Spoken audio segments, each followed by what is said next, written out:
अंतरराष्ट्रीय युवा विद्वान, जैन दर्शन में यूनिवर्सिटी टॉप व गोल्ड मेडलिस्ट, जैन सिद्धांत एवं न्याय विषयों को सरलता से समझाने वाले, यूएसए, इंग्लैंड, ऑस्ट्रेलिया आदि अनेक देशों में जैन धर्म की महती प्रभावना करने वाले, पंडित टोडरमल पुरस्कार, युवा विद्वत रत्न आदि अनेक पुरस्कारों से सम्मानित मूर्धन्य विद्वान डॉक्टर संजीव कुमार गोधा जयपुर द्वारा जानिए धर्म का मर्म।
हरिहंत सिद्ध सूरी उपाध्याय साधु सर्व अर्थ के प्रकाशी मांगलिक उपकारी है। इनको स्वरूप जाने रागते भई जो भक्ति काय को न माई स्तुति को उचारी है। धन्य धन्य तीन ही थे काज संग आज भये कर जोड़े बारे बारे वंदना हमारी है। मंगल कल्याण सुख ऐसो हम चाहते हैं। ओ मेरी ऐसी दशा जैसी तुम धारी है। ओ मेरी ऐसी दशा जैसी तुम धारी है। ओ मेरी ऐसी दशा जैसी तुम धारी है। क्षत्र चूड़ामणि नामक इस ग्रंथ में 5वें लंब की यहाँ चर्चा चल रही थी। जीवंदर कुमार को मृत्यु दंड सुना दिया गया राजा काष्टांगार के माध्यम से, और जैसे ही यह खबर नगरवासियों ने सुनी वे नगरवासी आंदोलित हो उठे। इतना ही नहीं, जीवंदर कुमार के छोटे भाई नंदाढ्य और जीवंदर कुमार के मित्र उन सभी लोगों ने मिलकर ऐसी भावना व्यक्त की कि हमें राजा काष्टांगार के खिलाफ विद्रोह करना चाहिए या झगड़ा करना चाहिए, युद्ध करना चाहिए।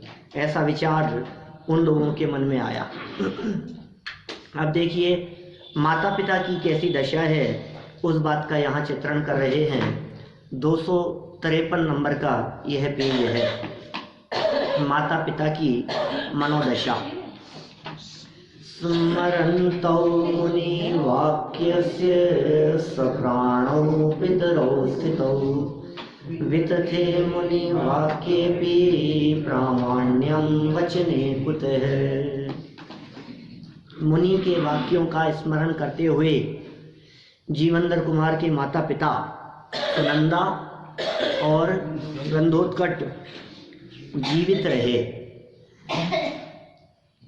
देखो मुनि के वाक्यों का स्मरण करते हुए मुनिराज ने कोई बात कही थी, उनके वाक्यों का स्मरण किया और ये शांति से जीवित रहे। निश्चय से मुनि के वचन भी यदि झूठे हो तो फिर वचन में प्रमाणपना कैसे हो सकता है? माने मुनिराजों के वचन कभी झूठे नहीं हो सकते। मुनिराजों के वचन तो प्रामाणिक ही हैं। जब भी मुनिराजों के माध्यम से कोई बात कही जाती है तो उसे अप्रामाणिक नहीं कहा जा सकता है। निश्चय नीतिकारों की नीति कही है इस प्रकार की। देखिए सरलार्थ और विशेषार्थ में क्या कहते हैं।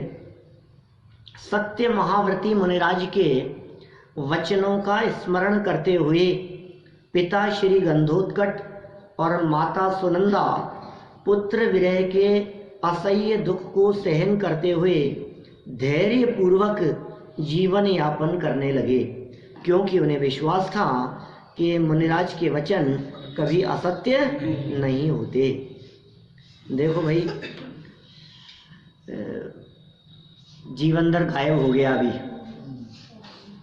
अचानक, पता नहीं कहाँ चला गया। जीवंदर कुमार को बंदी बना करके लाया गया था राज दरबार में, मृत्युदंड की घोषणा कर दी थी राजा के द्वारा। जीवंदर कुमार ने यक्ष का स्मरण किया और तुरंत यक्ष उपस्थित होकर उन्हें गायब करके ले गया सुरक्षित स्थान पर। ऐसा हो जाने पर जब प्रजा में ये खबर थी तो उन्होंने तो युद्ध की सोची, मित्रों ने और छोटे भाई ने, लेकिन माता पिता को क्या विचार आया, एकदम बेटा गायब हो गया तो वे दुखी नहीं हुए। दुखी तो हुए ही थोड़े बहुत, लेकिन इतने दुखी नहीं हुए कि पुत्र का मरण हो जाए तो माँ बाप आत्महत्या की सोचते हैं कि अब हमारे जीवन में कुछ नहीं बचा, बेटा ही नहीं रहा तो अब क्या बचा है। ऐसा नहीं विचार किया। मुनिराजों के वचनों को सुनकर वे भी शांति पूर्वक रहने लगे।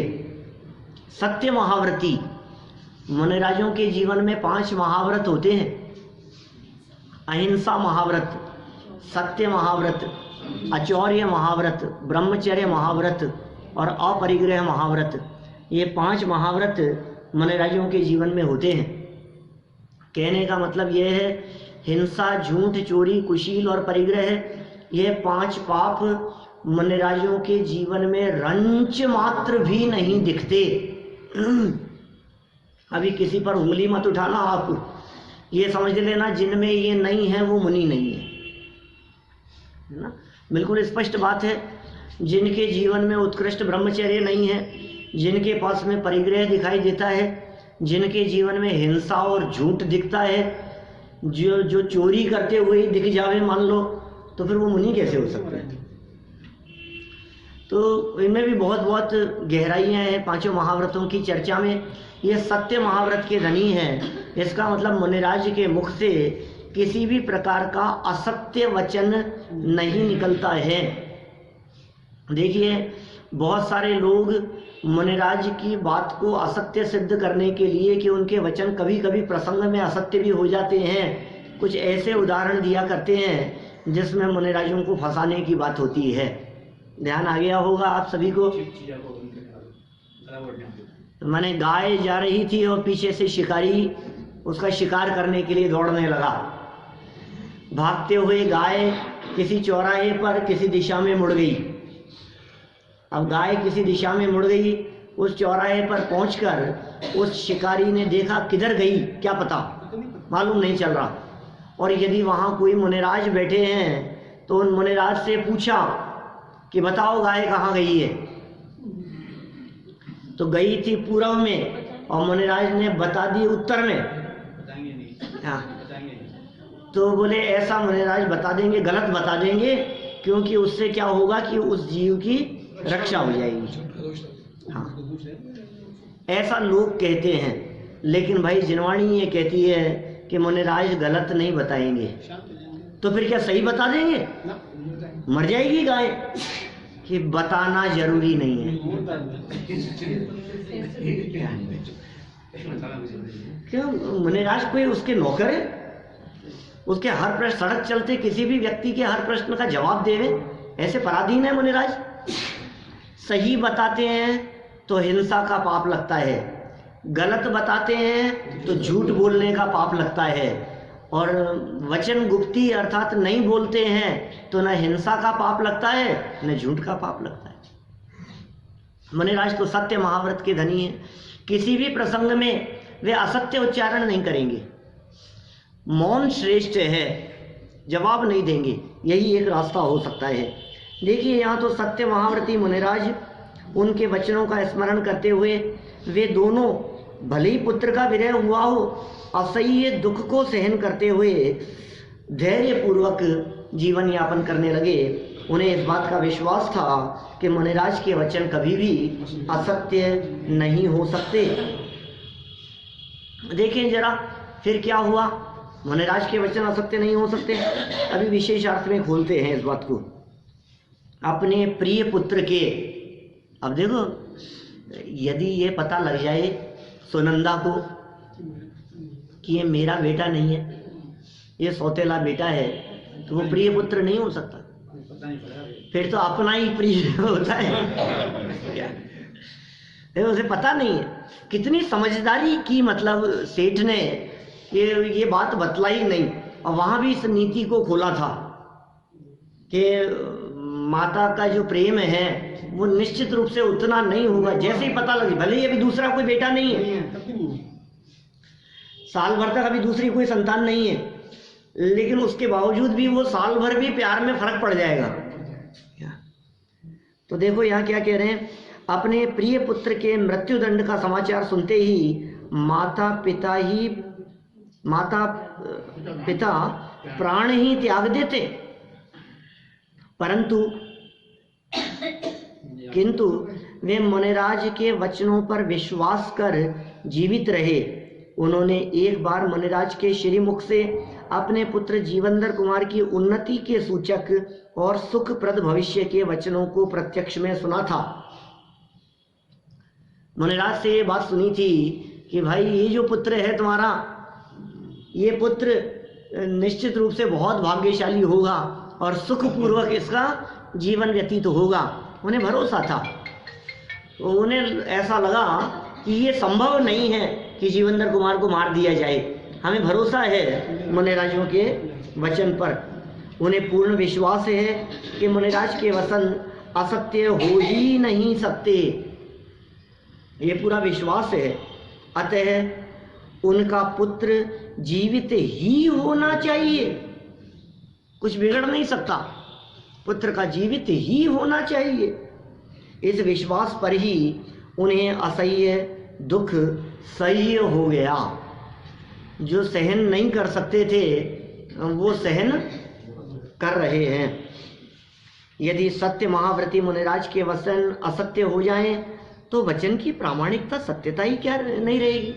अच्छा बतलाओ, मुनिराज के बोले हुए वचन भी झूठ हो गए तो फिर किसके वचन प्रामाणिक होंगे? फिर जगत में किसकी बात पर भरोसा होगा? मुनिराज क्या असत्य बोलेंगे? जगत में भी सत्य का साम्राज्य दिखाई देता है सर्वत्र, जिनवाणी झूठी हो जाएगी, क्योंकि समस्त जिनवाणी मुनिराजों के द्वारा ही लिखी गई है। ये सारे शास्त्रों के रचयिता मुनिराज ही हैं, सब झूठा हो जाएगा। इसलिए ऐसा ना हो, इसलिए मुनिराजों के वचनों को प्रामाणिक जानना चाहिए। अब जीवंदर कुमार के क्या हाल है भैया, हैं ये तो बताओ, जीवंदर कुमार की क्या स्थिति है? तो ये बता रहे हैं समता भाव में है जीवंदर कुमार का समता भाव। स्वामिनो न विषादो वा प्रसादो वा तदाभवत् किंतु पूर्वकृतं कर्म भोक्तव्यमिति मानसम्। उस समय जीवंदर कुमार को खेद और हर्ष कुछ भी नहीं हुआ, परंतु उनके मन में यह विचार उत्पन्न हुआ कि पूर्व जन्म में किया हुआ कर्म अवश्य भोगना ही पड़ता है। वाह, गजब हो गया, आधी नीति बता दी। और ये नीति के वचन जीवंदर कुमार के मुख से निकले। कितनी कितनी सुंदर बात कह रहे हैं यहाँ पर। क्या कह दिया? हर्ष भी नहीं हुआ और खेद भी नहीं हुआ। अच्छा बतलाओ, हम होते उसकी जगह तो क्या होता? उसने मौत की पहले तो पिता ने बांध दिया, तो पिता के प्रति नाराजगी का भाव। यार गजब हो गई, मैं लड़ रहा हूं इनसे, तुम्ही मेरे को जेल में पटक रहे हो। पहले तो पिता के प्रति नाराजगी, फिर कोई बात नहीं, वहां आ जाएं तो अब भरोसा था कि अब जो कुछ भी होगा न्याय, हाथ खोल करके न्याय तो करेंगे, और बंदी बना दिया तो कोई बात नहीं। 2-4 6 महीने की सजा सुनाएंगे। अपराध क्या हुआ? एक हाथी के ऊपर, हाथी तो उठाया था थोड़ा सा, और वो भी प्रजा की सुरक्षा के लिए, दूसरों को बचाने के लिए। मैंने कोई हाथी को मारने का भी भाव नहीं था और हाथी मरा भी नहीं था, और वो तो जीवों के प्रति करुणा भाव रखने वाले। क्या होगा? महीने 2 महीने की सजा सुना देंगे, 6 महीने की जेल हो जाएगी, और क्या होगा? 3 महीने की जेल हो जाएगी, इससे ज्यादा क्या होगा? मौत की सजा सुना दी, बोलो, फिर तो घबराहट हुई होगी, अरे यार बिना बिना मतलब कुछ तो बड़बड़ाए होंगे वो। कुछ नहीं, चलो कोई बात नहीं। उस दुख की घटना और परिस्थिति से अप्रभावित रहे। अब तुरंत यक्ष के स्मरण से यक्ष उपस्थित हो गया और बचा के ले गया। अब तो बहुत मजा आ गया होगा, बच गए। जीवित मरणाशंसा, ऐसा समता भाव होता है। जीवन हो चाहे मरण हो, सुख दुख जीवन मरण, प्रत्येक परिस्थिति में ज्ञानियों का समता भाव हुआ करता है। देखो ये वही स्थिति है जो मेरी भावना में हम लोग बोलते हैं, कोई फर्क नहीं है उसमें। लाखों वर्षों तक जीऊं या मृत्यु आज ही आ जावे। बोलो, हैं तैयार आप इसके लिए? क्यों भैया? मेरी भावना है ना, मेरी है, बिल्कुल मेरी। जुगल किशोर जी मुख्तार साहब ने लिखी है, लाखों वर्षों तक जीऊं, कोई दिक्कत नहीं है, मेरे को कोई बहुत बड़ा काम नहीं है। लाखों वर्षों तक जिंदा रहने, आयु कर्म होगा तो जिंदा रहेंगे, या मृत्यु आज ही। कि क्या बात कर रहे हो आप? आज मृत्यु आ जाए तो भी तुम्हारे को घबराहट नहीं है। हमको कछु भय ना रे, हमको कोई भय नहीं। भाई डर का क्या काम है? क्योंकि भाई आयु पूरी हो जाने पर इस 3 लोक में बचाने में कोई समर्थ नहीं है, और आयु यदि शेष हो तो इस 3 लोक में कोई मुझे मार सकता नहीं। निज आयु क्षय से मरण हो, यह बात जिनवर ने कही, तुम मार कैसे सकोगे जब आयु हर सकते नहीं। बोलो, कोई कैसे मार देगा? आयु नहीं हर सकता है तो। सब आयु से जीवित रहे, यह बात जिनवर ने कही, जीवित रखोगे किस तरह जब आयु दे सकते नहीं। जब कोई व्यक्ति किसी व्यक्ति की आयु को हर नहीं सकता तो मारेगा कैसे? और कोई व्यक्ति, कोई डॉक्टर, वैद्य, हकीम, बड़े बड़े मंत्र तंत्र वाले, वो आयु नहीं दे सकते किसी को, वो तो बचाएंगे कैसे? इसलिए मैं तो अपने आयु से जीवित रहता हूं और अपने आयु से ही मरता हूं। जिन्हें इस बात पर भरोसा होता है, जिन्हें इस बात की श्रद्धा होती है, वे मरण की परिस्थिति बन जाने पर शोक नहीं करते, और उस मरण की परिस्थिति से भी सुरक्षित बच जाने पर वे आनंदित नहीं होते। हर्ष और शोक में समता भाव ज्ञानियों का होता है। ये समता भाव का आनंद ही बड़ा गजब का है। मारने के लिए आया तो मुस्कुरा रहे हैं, बचा छोड़ दिया गया तो भी सहज मुस्कुरा रहे हैं, उनकी जैसे सहजता है। बोले यार तेरे को फर्क ही नहीं पड़ता है क्या? तेरे को मृत्यु दंड सुना दिया गया, तुझे कोई फर्क नहीं पड़ रहा है, तुझे बचा लिया गया, कोई फर्क नहीं पड़ता है। हर परिस्थिति में सहज रहें, समता भाव जिनके जीवन में हो, ऐसे ज्ञानी जीव होते हैं। और यह परिस्थिति, ये घटना यहाँ बतला करके नीतिकारों ने और आचार्य वादीप सिंह सूरी आचार्य देव ने इस बात को स्पष्ट कर दिया कि जीवनदर कुमार वे ज्ञानी महापुरुष थे, वे दोनों में समता भाव धारण किए हुए थे। यहाँ शेर आ जाए तो उठ के नहीं भागेगा, भाग जाए तो भी दिक्कत नहीं है। देखो क्या, तो भी उसके चित्त में सहज बचाने का, वो जानता है शेर की स्थिति में यदि वो कदाचित उठ करके भागने का भाव भी आ रहा है तो भी अंदर में श्रद्धा बराबर है कि आयु बची होगी तो ही बचूंगा। पुरुषार्थ तो करेगा ही। क्या आयु नहीं बची होगी तो ठीक है, काल पूरा होने का योग आ गया है तो हो जाएगा। योग्य पुरुषार्थ चारित्र मोह की कमजोरी से करता, हाँ भागेगा साहब, भागेगा, बिल्कुल भागेगा।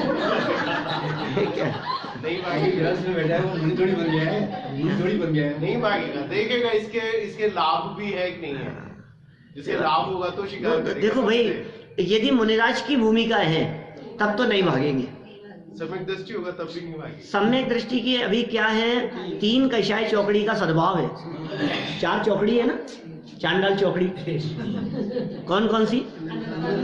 अनंतानुबंधी, अप्रत्याख्यान, प्रत्याख्यान और संज्वलन। एक गई है इसके बेचारे के। तो आलोचना पाठ में बोलते हैं, जिन्हें याद नहीं हो उनको आलोचना पाठ याद दिलाता हूँ। अनंतानुजुबंधी जानो, प्रत्याख्यान अप्रत्याख्यानो, संज्वलन चौकड़ी गुनिए, सब भेद जु सोड़स। अनंतानुजुबंधी जानो, अप्रत्याख्यान, प्रत्याख्यानो और संज्वलन चौकड़ी। ये तो पुराने पाठ हैं साहब, बोले होंगे बचपन में कई बार। अब तो जमाना ही बदल गया है, पाठ करने की परंपरा ही एक प्रकार से जैसे बंद ही हो गई है। लेकिन इन पाठों में कई रहस्य छिपे हुए थे। आलोचना पाठ पे भी मेरा एक प्रवचन है, नैरोबी में किया था सिंगल प्रवचन। तो अनंतानुबंधी ये चले गई सम्यक दृष्टि की, लेकिन अभी 3 कषाय चौकड़ी है। अप्रत्याख्यान, प्रत्याख्यान और संज्वलन, ये सब 4-4 होती है सब। माने अनंतानुबंधी क्रोध, मान, माया, लोभ। और दूसरा क्या है? अप्रत्याख्यान, क्रोध, मान, माया, लोभ। फिर प्रत्याख्यान क्रोध, प्रत्याख्यान मान, प्रत्याख्यान माया, प्रत्याख्यान लोभ।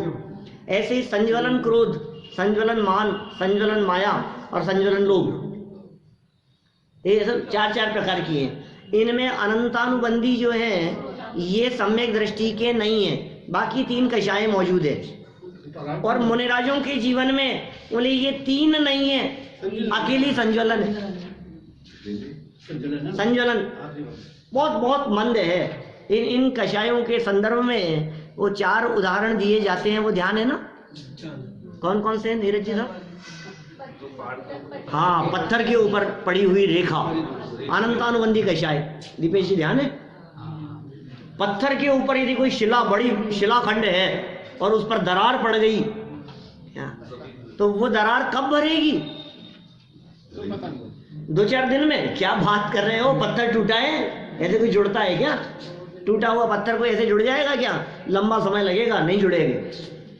कितना लंबा समय? बोले 2-4 महीने, 6 महीने से में सालों लग जाएंगे उसको तो जुड़ने में। ये कौन सी कषाय है? अनंतानुबंधी। किसी व्यक्ति के साथ में झगड़ा हुआ और ऐसी गांठ बांध ली या मन में ऐसी दरार पड़ गई जो सालों तक के लिए बंध गई, तो कौन सी कषाय है? साध्य, अनंतानुबंधी। ठीक है। फिर दूसरी देखना, अनंतानुबंधी के बाद दूसरे नंबर है अप्रत्याख्यान। ये कैसी रेखा है?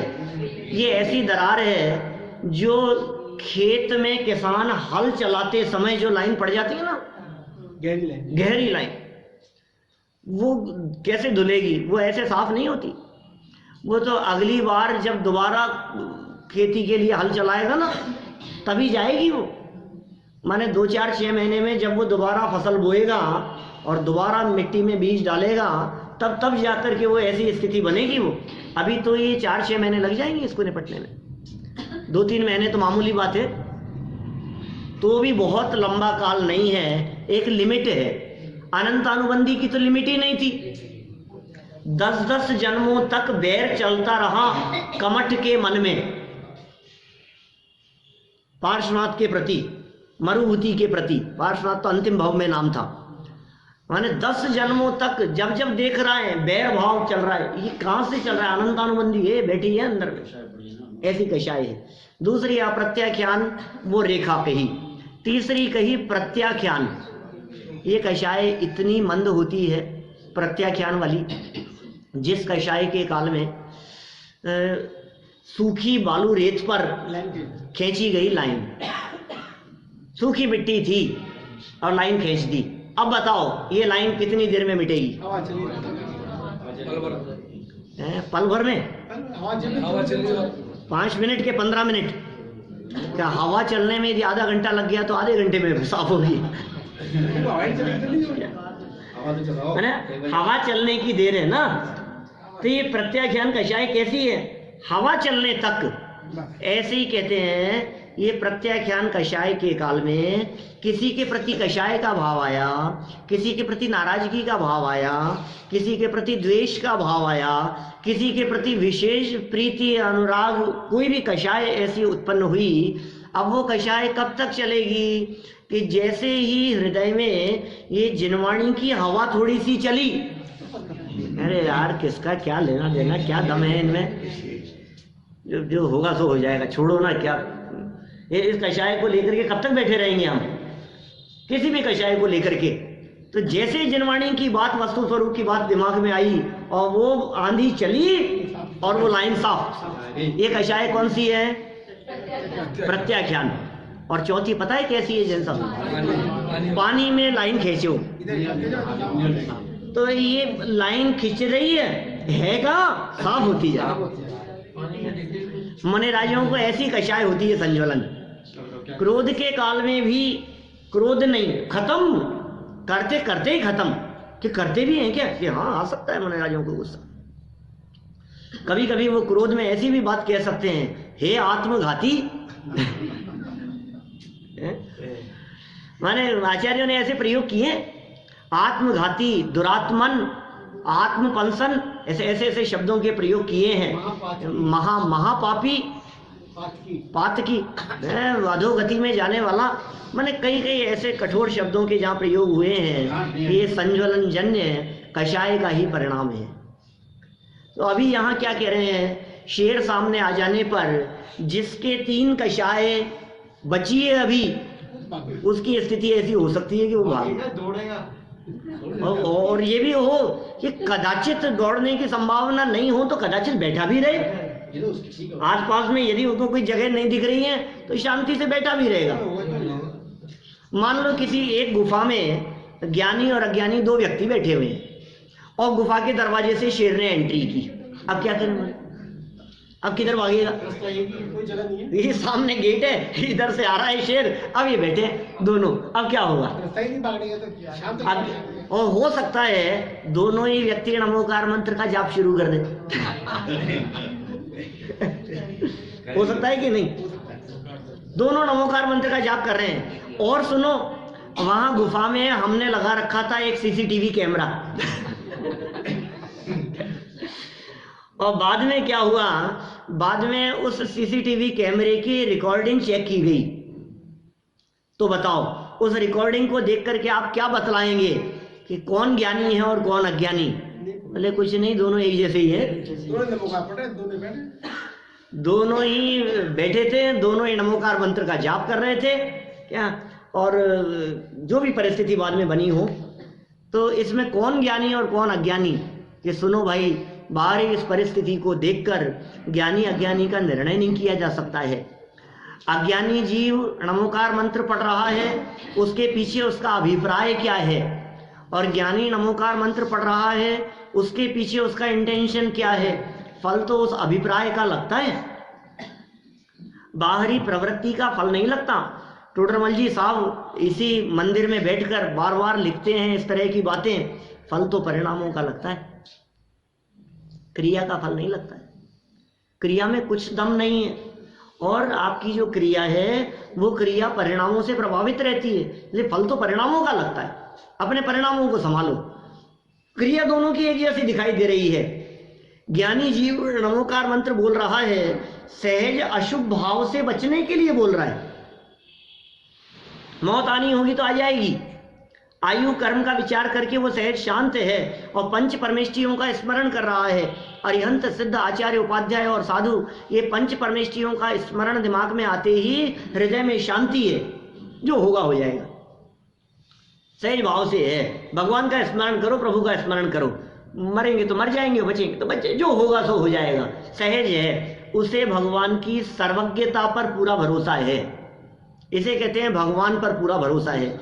जैसे यहाँ सेठ गंधोत्कट और रानी पत्नी सुनंदा को मुनिराजों के वचनों पर भरोसा था, उसी तरह से ज्ञानी को भगवान की सर्वज्ञता पर भरोसा होता है, इसलिए वो बैठा है शांत। और अज्ञानी नमोकार मंत्र बोल रहा है, वो भी शांत दिख रहा है। उसका क्या कारण है? उसका कारण ये है कि उसने प्रथमानुयोग में कई कहानियां पढ़ी है प्राण बच जाते हैं क्या, और कहानियां ऐसी पढ़ी हैं कि नमोकार मंत्र के प्रभाव से स्वर्ग से देव आ जाते हैं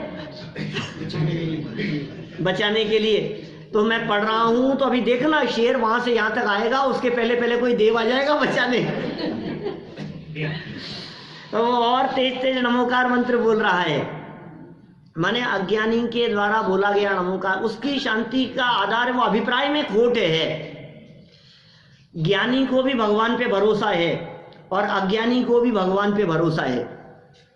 ज्ञानी को भगवान पे भरोसा इस बात पर है कि उनके केवल ज्ञान में जो बात झलक रही है होगा तो वही क्या, त्यागू तो मतलब पंच परमेष्ठी को याद करता हुआ हाँ ठीक है, अच्छी बात है। पंच परमेष्ठी के स्मरण पूर्वक देहांत के समय में तुमको न भूल जाऊं, इससे सुंदर बात और क्या हो सकती है। ये उसका विचार है ज्ञानी का। और अज्ञानी जीव को भी भगवान पे भरोसा है। ज्ञानी को तो भरोसा ये है कि जो झलका होगा सो होगा, मेरे उदय अनुसार होगा। भगवान सर्वज्ञ परमात्मा की वाणी, तीर्थंकरों की वाणी, आचार्यों ने शास्त्रों में लिखा है प्रत्येक जीव को अपने अपने कर्म के अनुसार ही फल मिलता है। मुझे उनकी वाणी पर पूरा भरोसा है, मुझे जो फल मिलेगा ये मेरे ही कर्म का मिलेगा, मुझे इस बात का भरोसा है, वो शांत है। और अज्ञानी को भी भगवान पे भरोसा है। क्या भरोसा है? भगवान आ जाएंगे बचाने के लिए। देखो थोड़ी तबीयत ज़्यादा खराब होती है, डॉक्टर जब जवाब दे देते हैं हमारे बस की बात नहीं है, तो वो क्या कहते हैं? भगवान पे भरोसा रखो। भगवान पे भरोसा रखो, इसका मतलब क्या होता है? भगवान बचा लेंगे। ये अज्ञानी की मान्यता है इस तरह की। खैर जैसी भी परिस्थिति बने, यहाँ तो जीवनधर कुमार की चर्चा चल रही है, मौत की परिस्थिति बन जाने पर भी खेद नहीं किया और सुरक्षित जीवित बच जाने पर भी हर्ष का अनुभव नहीं किया। उनके मन में यह विचार उत्पन्न हुआ। ओह, कैसा विचार करते हैं ज्ञानी। ज्ञानियों के हृदय में किस प्रकार का विचार चला करता है। विचार ही तो है जो ज्ञानी और अज्ञानी को फर्क करता है। बाकी तो ज्ञानी भी भोजन करते हैं और अज्ञानी भी भोजन करते हैं। ज्ञानी भी सोते हैं और अज्ञानी भी सोते हैं। ज्ञानी भी कपड़े लत्ते पहनते हैं, घर बार परिवार के साथ में रहते हैं और अज्ञानी भी रहते हैं। तो फिर आखिर फर्क क्या है ज्ञानी और अज्ञानी का? सोच का ही तो फर्क है भाई साहब, और क्या है। ज्ञानी भी नहाते धोते हैं और अज्ञानी भी नहाते धोते हैं। मैं गृहस्थ ज्ञानियों की बात कर रहा हूँ, चतुर्थ गुणस्थानवर्ती ज्ञानियों की बात कर रहा हूँ। उसकी लाइफ स्टाइल में और अज्ञानी की लाइफ स्टाइल में बाहर से देखने पर क्या फर्क है? कुछ भी तो फर्क नहीं है। दोनों की लाइफ एक जैसी दिखाई दे रही है, ज्ञानी हो चाहे अज्ञानी हो। तो फिर फर्क कहाँ है? कि फर्क शरीर में नहीं है, फर्क प्रवृत्ति में नहीं है, फर्क बाहरी संयोगों में नहीं है, फर्क परिस्थिति में नहीं है, फर्क मनस्थिति में है। क्या? संयोगों में फर्क नहीं है, सोच में फर्क है। परिस्थिति में फर्क नहीं है, मनस्थिति में फर्क है, चिंतन में फर्क है, विचारों में फर्क है। हो सकता है अज्ञानी व्यक्ति स्वस्थ नजर आए और ज्ञानी कैंसर से तड़प रहा हो, ऐसा भी हो सकता है। अरे साहब क्या बात कर रहे हो, इतने धर्मात्मा बनते थे, ये देखो क्या कैंसर हो गया इनके। हो गया तो हो गया, इसमें क्या है? ये शरीर की अवस्था है। शरीर की इस अवस्था के काल में भी ज्ञानी सहज शांत रहते। और अज्ञानी जीव को किसी तरह की परेशानी नहीं हो तो भी खाम में परेशान रहता है। बोलो, ज्ञानी को उदयजन्य परिस्थितियां प्रतिकूल दिखाई देवे, उसके बावजूद भी ज्ञानी जीव सहज रहता है। और अज्ञानी को बाह्य अनुकूलताएं दिखाई देवे, उसके बावजूद भी देख देख करके, दूसरे को देख देख करके परेशान रहता है। ये फर्क है। तो यहाँ क्या विचार किया इन्होंने नीतिकारों की? ये पंक्ति कितनी सुंदर पंक्ति है। पूर्व जन्म में किया हुआ कर्म अवश्य भोगना ही पड़ता है। देखो ये बात, इन्होंने दो बातों के बारे में विचार की। जीवन पूरा हो जाने का प्रसंग हुआ तब भी विचार कर रहे हैं पूर्व जन्मों का फल भोगना ही पड़ता है, और सुरक्षित बच गए तो भी विचार कर रहे हैं कि कर्म का फल भोगना ही पड़ता है। उन्होंने तो सोच लिया था अब तो जीवन पूरा हो गया, ये सोच लिया ना, हो गया, अब तो क्या दिक्कत है। ठीक है, मृत्युदंड सुना दिया गया, मौत दिख रही है सामने तो मर ही गया, अब क्या दिक्कत है, मरेंगे तो मरे, कोई बात नहीं। लेकिन सुनो, पूर्व में किया हुआ कोई अच्छा कर्म, उसका फल भी भोगना पड़ेगा। माने आप मरोगे नहीं, आप बच जाओगे। कितने ही लोग ऐसे हैं जो ये कहते रहते हैं हमें उठा ले, हे भगवान हमें उठा लो, हे भगवान मर जाऊं, ऐसा सोचते रहते। कल परसों भी ऐसी बात की थी थोड़ी बहुत हमने, हे भगवान मैं मर जाऊं। और फिर किसी पड़ोस में किसी का मरण हो गया, हे भगवान उनको क्यों उठा लिया, मुझे ही उठा लेते। ऐसे ऐसे ऐसी बातें लोग करते हुए दिखते हैं, लेकिन सच्चाई क्या है? सच्चाई यह है कि वो मरना नहीं चाहते।